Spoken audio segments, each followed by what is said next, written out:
A través de este libro de Proverbios hemos podido profundizar en el conocimiento de quién es el hombre o mujer que la palabra de Dios define como impío, y también hemos podido profundizar en el conocimiento de quién es el hombre o mujer que la palabra de Dios define como justo. Y como una breve introducción, quisiera que recapituláramos en estos dos conceptos para que los podamos tener presentes mediante el estudio de los versículos que estaremos viendo el día de hoy. El impío, ¿quién es el impío? Es aquel carente de piedad, no tiene temor de Dios, no toma en cuenta a Dios, ni sus mandamientos, ni mucho menos busca obedecerlos. Vive cada día para agradarse a sí mismo, mas no a Dios. No vive bajo la presencia de Dios. Este hombre impío es gobernado por su pecado, es esclavo de su propio pecado. Su vida no es un acto de adoración a Dios. Mas el justo, ¿quién es este hombre justo o esta mujer justa? Este hombre o mujer justa llevan una vida piadosa delante de Dios, tienen temor de Dios y están conscientes de que su pecado está cada día delante de Dios y viven en un constante arrepentimiento, viven en una constante lucha con su pecado.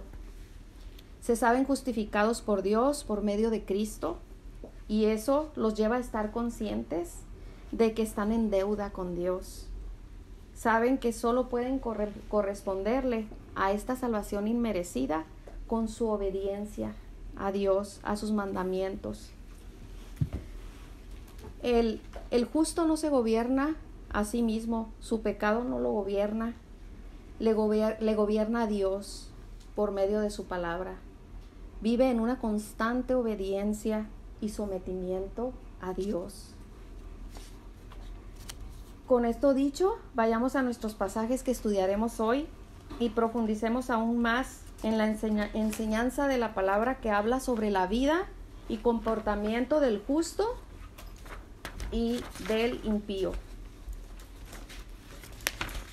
Dice Proverbios capítulo 14 y nuestro primer versículo que vamos a estudiar, versículo 31, dice: el que oprime al pobre afrenta a su hacedor, mas el que tiene misericordia del pobre lo honra. Dice: el que oprime al pobre afrenta a su hacedor. ¿Quién es el hacedor? El hacedor del pobre es Dios. El pobre es el humilde, el vulnerable, el insignificante, sobre todo ante la alta sociedad. Es pequeño delante de los ojos del rico, pero ante los ojos de Dios, los dos resultan en lo mismo, en el sentido que el rico es creado por Dios y el pobre también es creado por Dios. Dice Proverbios 22:2, el rico y el pobre se encuentran, a ambos los hizo Jehová. Lo cual quiere decir también que Dios en su soberanía permite la pobreza del pobre y la riqueza del rico. Pero ay de aquel que reprime al pobre, que lo agobia y lo tiraniza, porque al hacerlo ha insultado gravemente a Dios, a su hacedor. Dice Proverbios 17:5, el que escarnece al pobre afrenta a su hacedor, y el que se alegra de la calamidad no quedará sin castigo. ¿Cuánto nos duele a nosotras que somos mamás cuando alguien lastima a alguno de nuestros hijos? Los vemos delante de nuestros ojos tan vulnerables y sabemos que los tenemos que proteger. Hasta hemos dicho a nosotros lo que sea, pero a ellos nadie los puede tocar. Imagínense Dios en su sentido de pertenencia, pues a Él realmente le pertenece su creación. Él nos formó a su imagen y semejanza, y Él se siente agraviado de parte del que comete el abuso. Rechaza todo acto de opresión. Como dice la segunda parte de Proverbios 17:5, y el que se alegra de la calamidad no quedará sin castigo. Él en su justicia, Dios en su justicia, castigará a todo aquel que se burle del agravio del pobre. ¿Y cómo es que estos hombres impíos oprimen al pobre? ¿Cómo es que lo oprimen? Robándoles lo poco que tienen. Miqueas 2:2 dice: codician las heredades y las roban, y casas y las toman. Oprimen al hombre y a su casa, al hombre y a su heredad. ¿Quiénes son estos hombres que se atreven a afrentar a Dios? Aquellos hombres impíos que no tienen ni sienten ningún tipo de reverencia a Dios. Son insensibles, no tienen escrúpulos, su corazón está endurecido y no sienten ningún tipo de compasión por su prójimo. Recordemos cómo en Éxodo, en los capítulos del 7 al 11, el faraón recibe 10 plagas de parte de Dios. Cada una de ellas era una advertencia para que él dejara de oprimir, de abusar, de tiranizar, de esclavizar a su pueblo. Ese es un perfecto ejemplo de cómo Dios rechaza la opresión hacia el inocente. Pero Dios en su palabra no solo se dirige al impío para exhortarle a no endurecer su corazón con el pobre, también se dirige a los hijos de Dios. Quiere decir que esto también está entre nosotros. Deuteronomio 15, capítulo 15, versículo 7 dice: cuando haya en medio de ti menesteroso de alguno de tus hermanos en alguna de tus ciudades, en la tierra que Jehová tu Dios te da, no endurezcas tu corazón, ni cerrarás tu mano contra tu hermano pobre, sino abrirás a él tu mano liberalmente, y en efecto le prestarás lo que necesite.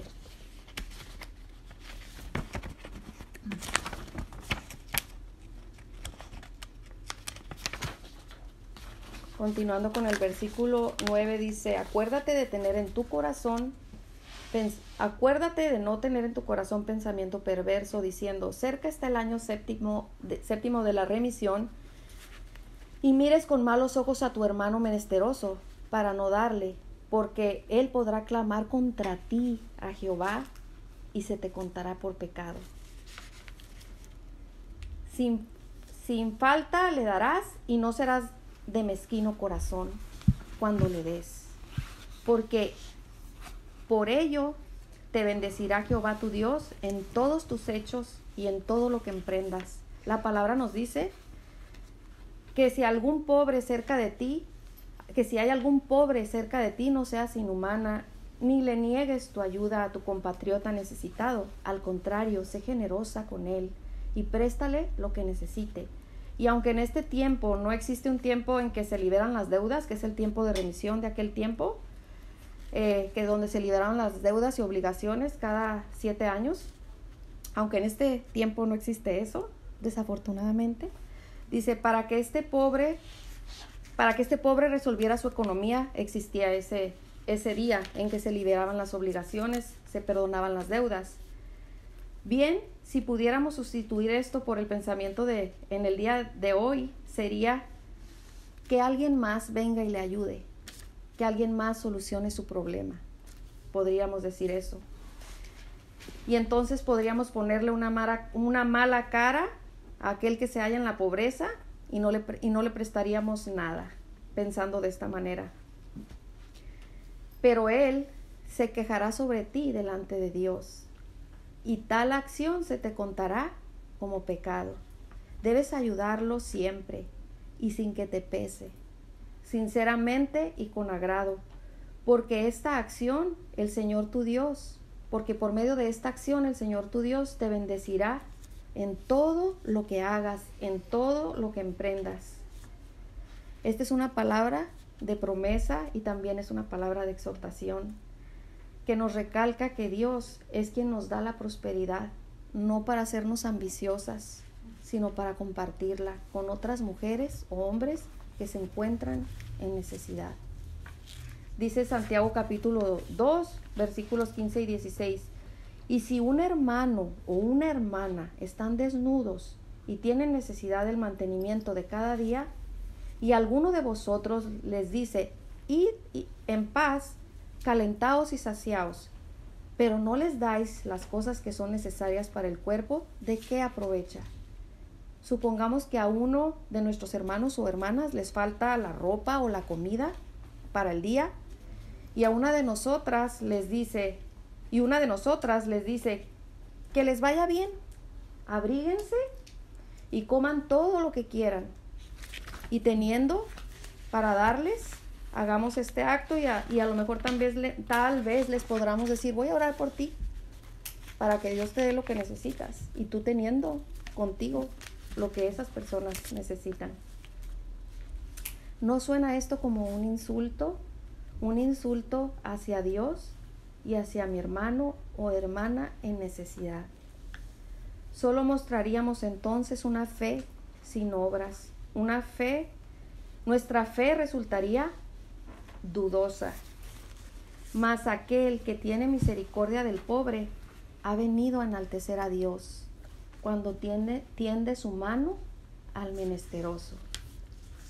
Recordemos lo que dice Proverbios 14:31, que es el versículo con el que comenzamos nuestro versículo que estamos estudiando el día de hoy. Dice, el que oprime al pobre afrenta a su hacedor. Y la segunda parte de este versículo dice, mas el que tiene misericordia del pobre lo honra.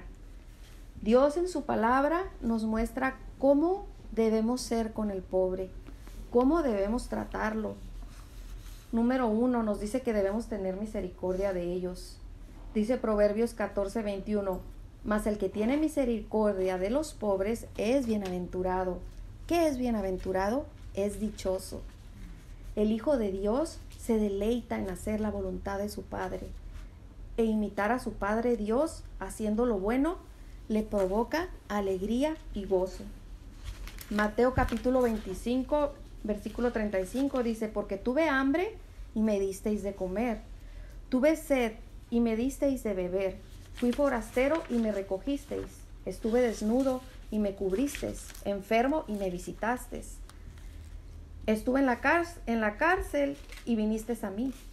Entonces los justos le responderán diciendo, Señor, ¿cuándo te vimos hambriento y te sustentamos, o sediento y te dimos de beber? ¿Y cuándo te vimos forastero y te recogimos, o desnudo y te cubrimos? ¿O cuándo te vimos enfermo o en la cárcel y vinimos a ti? Y respondiendo el rey les dirá, de cierto os digo que en cuanto lo hicisteis a uno de estos mis hermanos más pequeños, a mí lo hicisteis. Dios es muy claro en su palabra y nos dice claramente que hacer actos de misericordia hacia nuestros hermanos necesitados es como si se los hiciéramos a Él. Lo que significa que el gozo que produciría en nosotros cualquier acto de bondad que pudiéramos darle si lo tuviésemos frente a nosotros, es el mismo gozo que debemos sentir cuando hacemos este acto bondadoso hacia alguien necesitado. El mismo gozo que sentiríamos servirle un plato al Señor de comida es el mismo gozo que debemos sentir cuando le sirvamos un plato de comida a nuestra hermana o hermano necesitados. Y aunque sabemos que por medio de las buenas obras que hagamos no conseguiremos la salvación de nuestras almas, pues esta es obtenida por gracia. Lo cierto es que las buenas obras hechas por un creyente revelan los frutos de la salvación que ha recibido por gracia, y a su vez demuestran que este hombre o mujer creyente pertenecen al reino de Dios.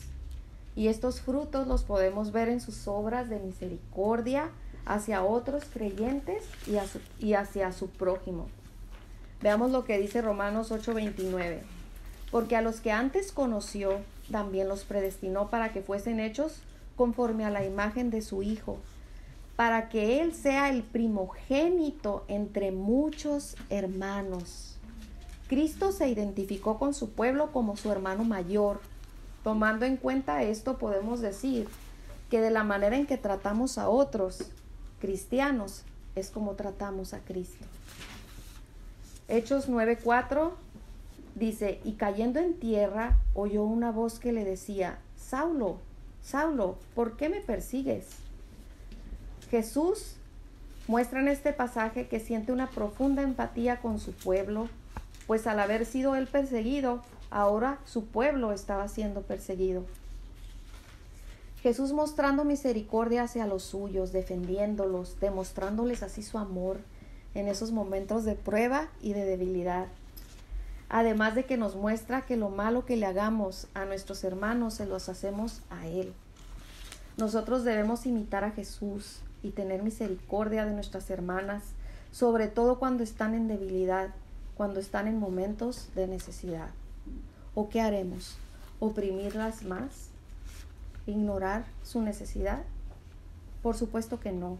Lo que haremos es que les mostraremos el amor incondicional que hemos recibido de Dios.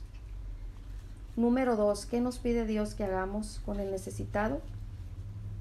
Con el desvalido, que mostremos su amor, satisfaciendo las necesidades del descalzo.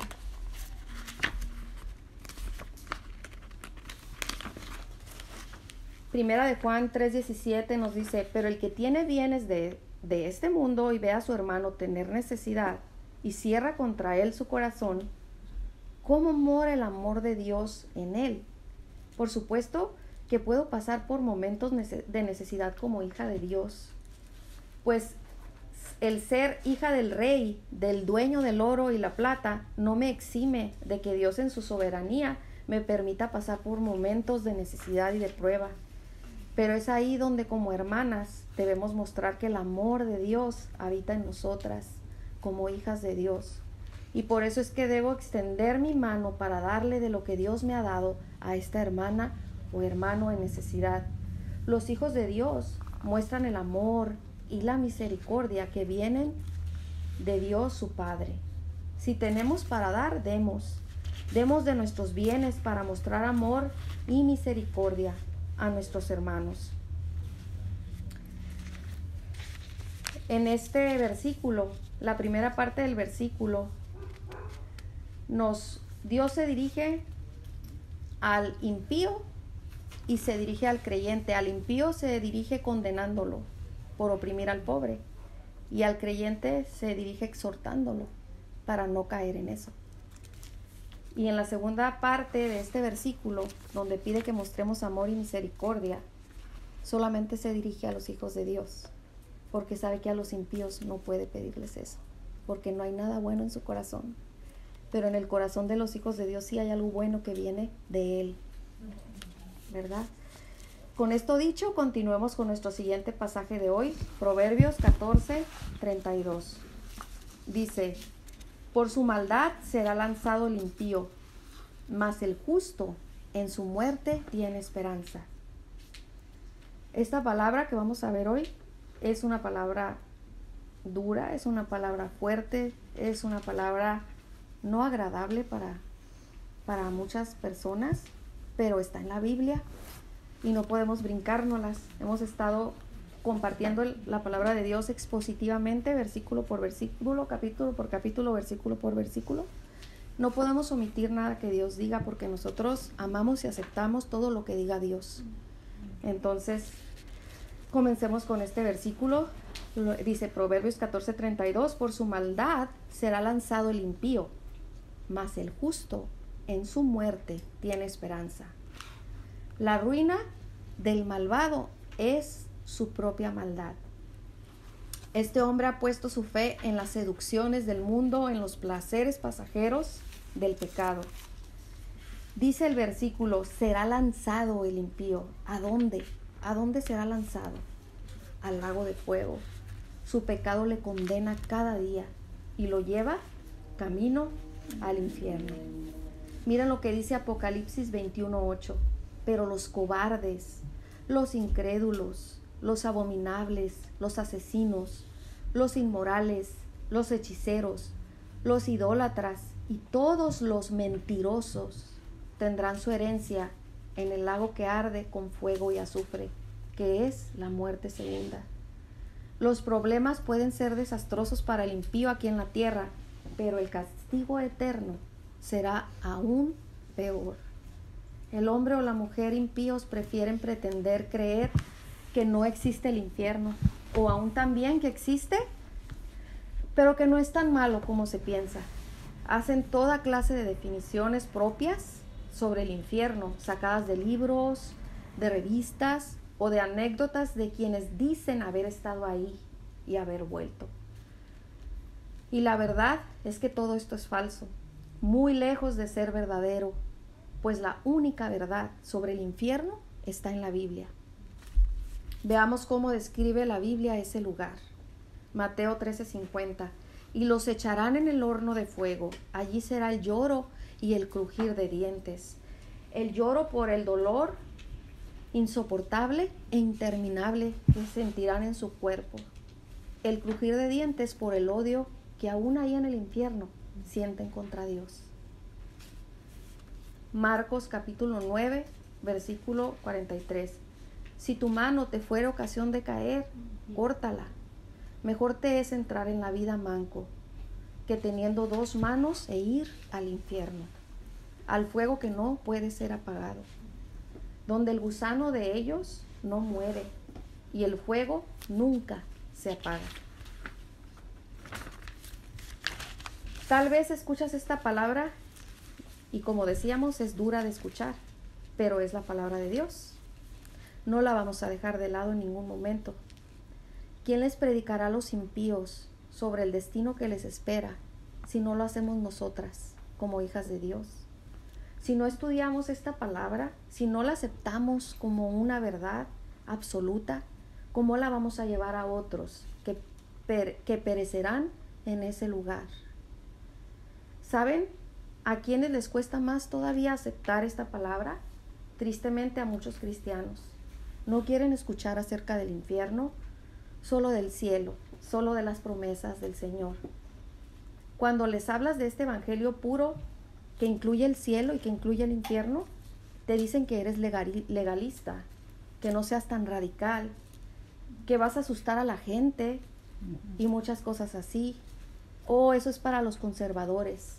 Estudiar el cielo y hablar del infierno y del arrepentimiento es para los conservadores, pero ciertamente Dios en la Biblia no hace ninguna clasificación.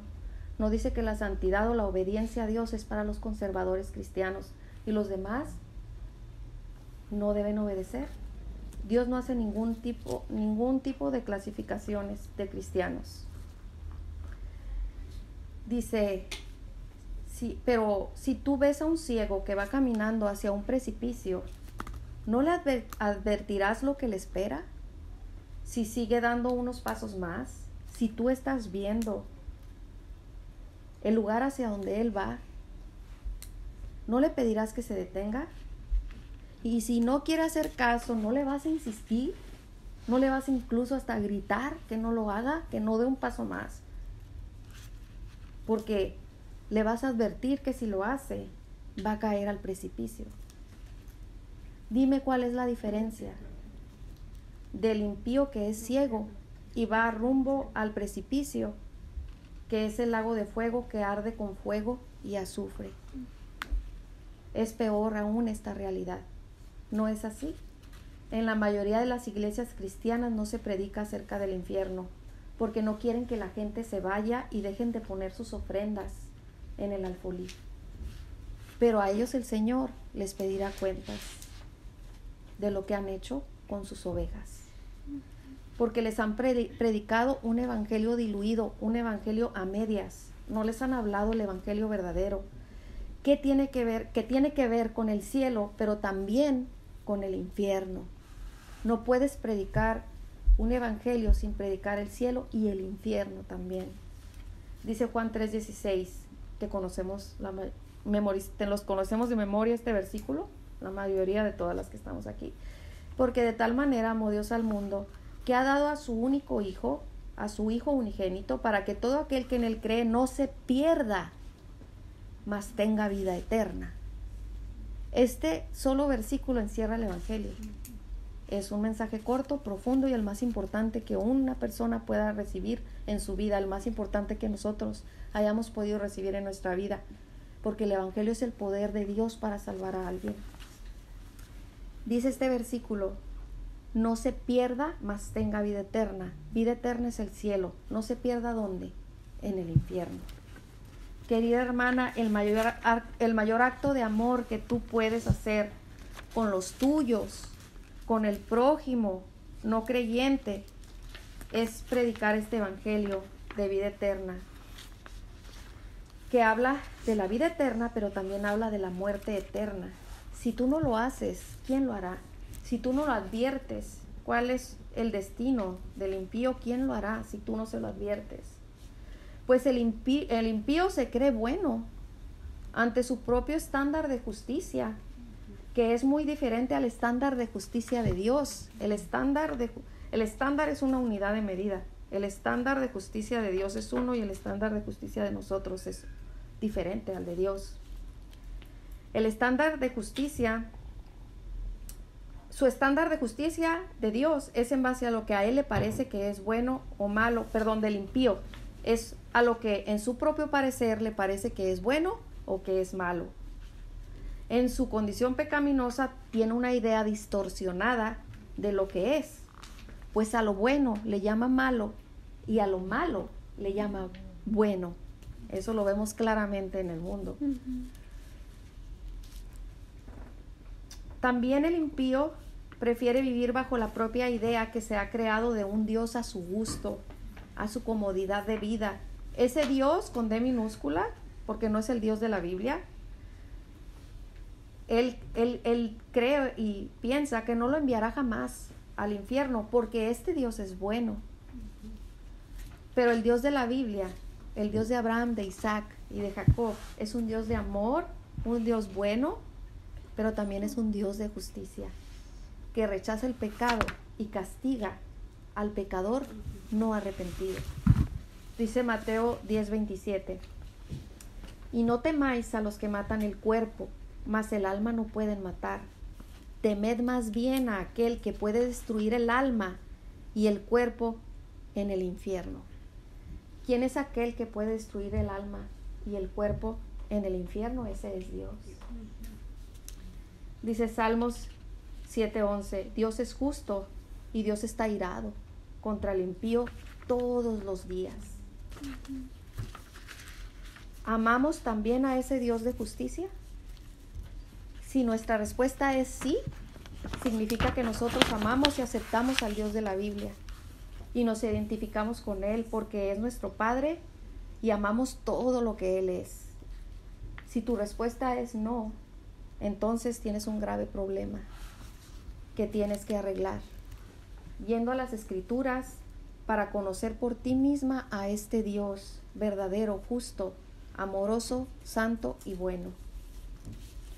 Dice Proverbios capítulo 6, versículo 15, por tanto su calamidad vendrá de repente, súbitamente será quebrantado y no habrá remedio.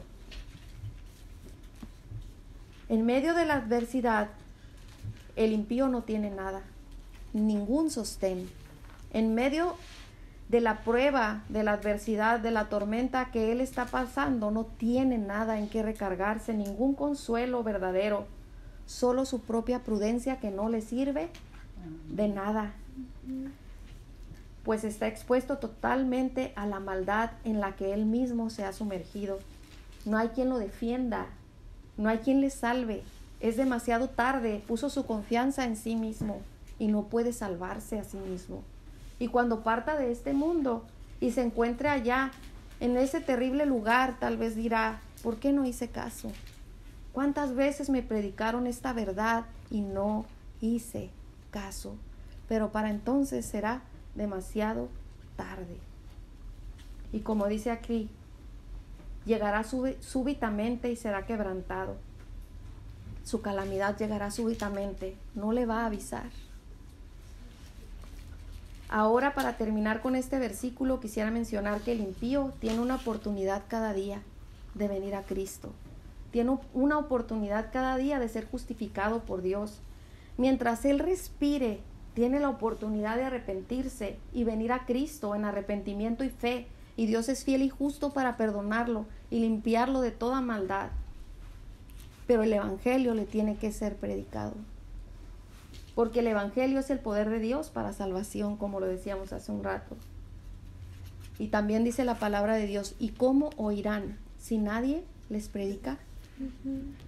Muy diferente es el destino del justo, pues cuando éste se enfrenta a la muerte, encuentra su refugio en Dios. Recordemos qué dice la segunda parte de este versículo 32. Mas el justo en su muerte tiene esperanza.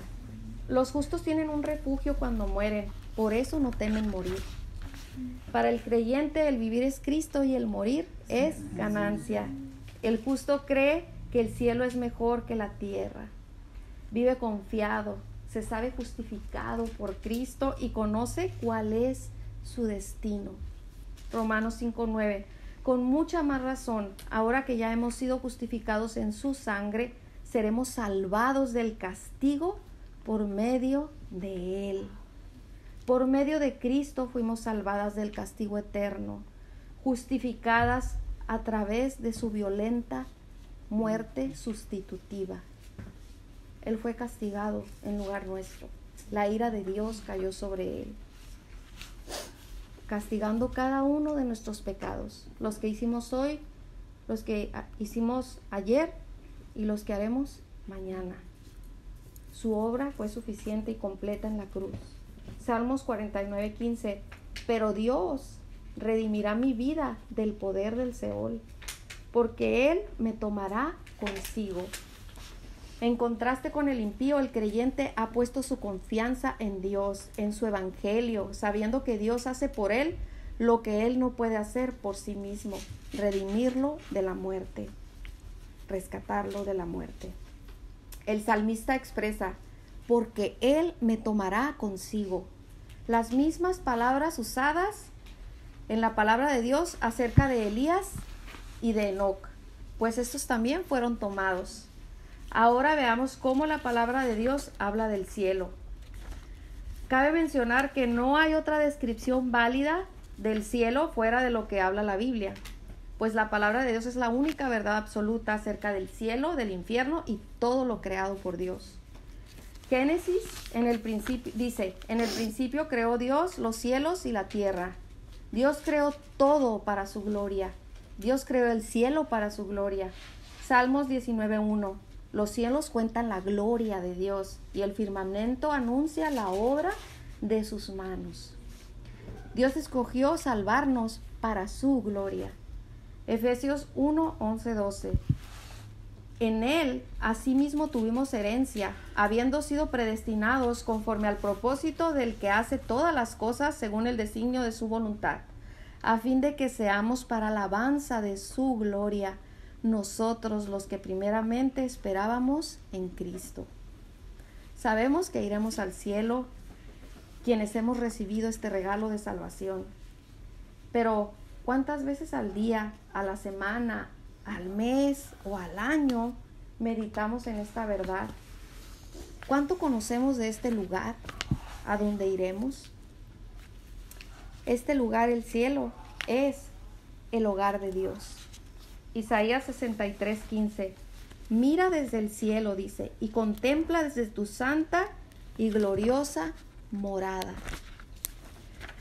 Mira desde el cielo y contempla desde tu santa y gloriosa morada. Desde allá contempla a Dios su creación, desde su morada, desde el cielo.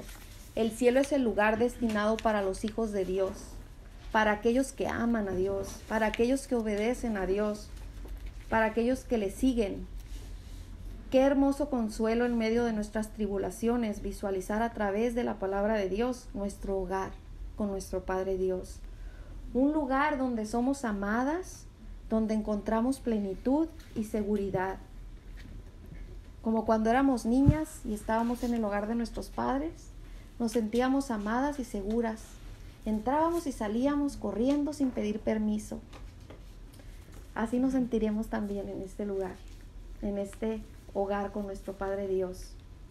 Nos sentiremos en casa. Y así es como Jesús consoló también amorosamente a sus discípulos emocional y espiritualmente.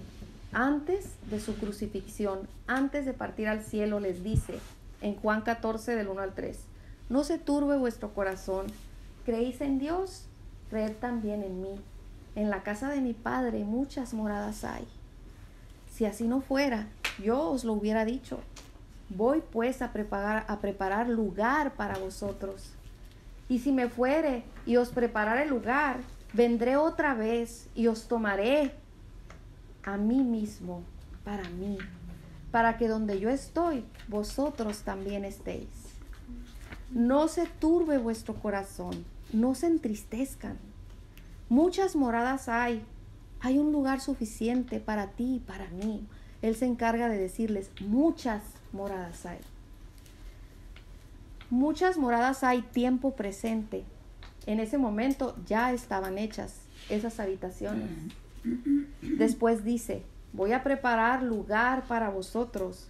Jesús se refería a que Él iba a preparar un hogar celestial y permanente a través de su crucifixión, sepultura y resurrección. No se refiere a que cuando muchas personas interpretan erróneamente este versículo, dicen, Él va a ir a prepararme una morada, va a ir a hacerme una casa. No, se refiere, aquí habla en tiempo presente, muchas moradas hay, en ese momento ya estaban todas esas habitaciones. Él no iba a ir a ponerle cortinas, alfombra o algo que pudiéramos imaginar que va a preparar de esa manera. No, Él iba a prepararnos un lugar por medio de su muerte, sepultura y resurrección. Y luego regresaré para llevarlos conmigo, para llevarlos a vivir al cielo conmigo. Dice Juan 17:24, Padre, aquellos que me has dado, aquí Él está orando al Padre antes de que lo crucificaran. Padre, aquellos que me has dado, quiero que donde yo estoy, también ellos estén conmigo, para que vean mi gloria que me has dado. Porque me has amado desde antes de la fundación del mundo. ¿Cuál es el deseo de Jesús al llevarnos al cielo? Para que vean mi gloria que me has dado. Eso sucederá, que vendrá por nosotros, que iremos con Él al cielo y contemplaremos su gloria. Y no solo la veremos, sino que participaremos de ella cuando llegue el momento de ser resucitados, si es que ya hemos muerto en ese momento, o levantados si aún vivimos y estamos en esta tierra. Y en esta resurrección, nuestro cuerpo sea transformado de su condición caída a un cuerpo semejante al de Cristo. Así es como participaremos de su gloria. Filipenses 3:21, el cual transformará el cuerpo de la humillación nuestra, para que sea semejante al cuerpo de la gloria suya, por el poder con el cual puede también sujetar a sí mismo todas las cosas. Y como nuestro cuerpo será transformado a un cuerpo glorioso sin pecado, estaremos todos juntos como hermanos, conviviendo sin desavenencias, sin pecar unos contra otros, sin discordias. Nadie pensará mal de nadie, nadie va a juzgar a nadie, sino que estaremos conviviendo en el amor perfecto de Cristo. Y lo mejor será que estaremos en comunión con Dios, en una comunión íntima con Dios. Eso es lo más maravilloso. Será perfecta nuestra relación con Él. Ahora no es perfecta, es limitada por nuestro pecado. Ni siquiera le podemos ver a causa de nuestro pecado. Pero entonces cuando estemos en el cielo, delante de Él, le veremos cara a cara.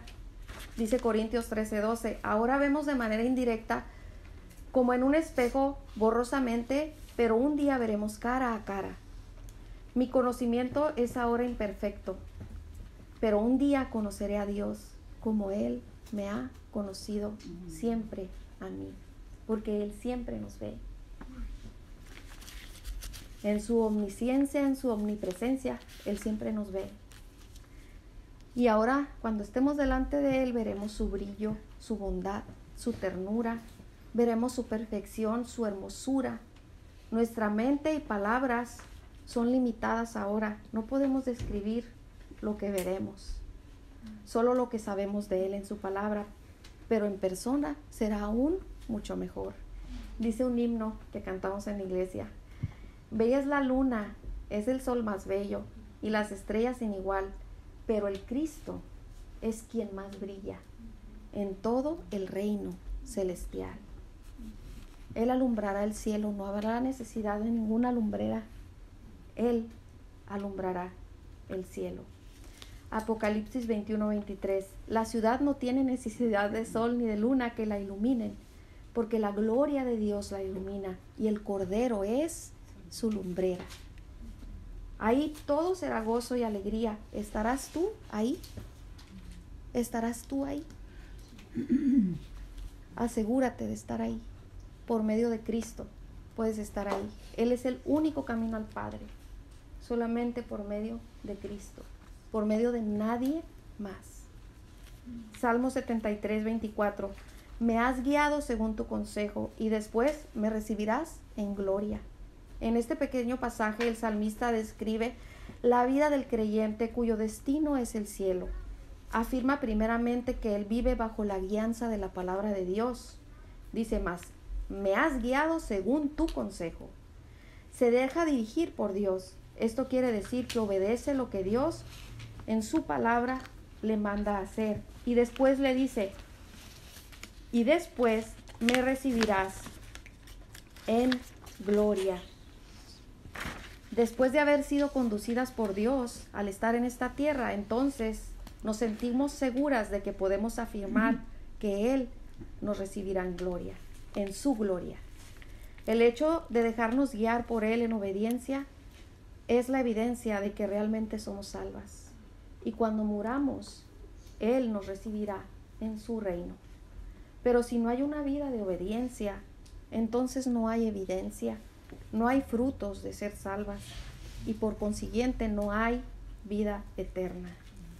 Debemos estar seguras de que hemos sido redimidas, de que hemos sido rescatadas por Dios, que verdaderamente hemos recibido este regalo de salvación que es por gracia, de que nos encontramos viviendo bajo la dirección de la palabra de Dios rumbo a la vida eterna. Debemos estar seguras. Ya hemos llegado al final de nuestro estudio del día de hoy.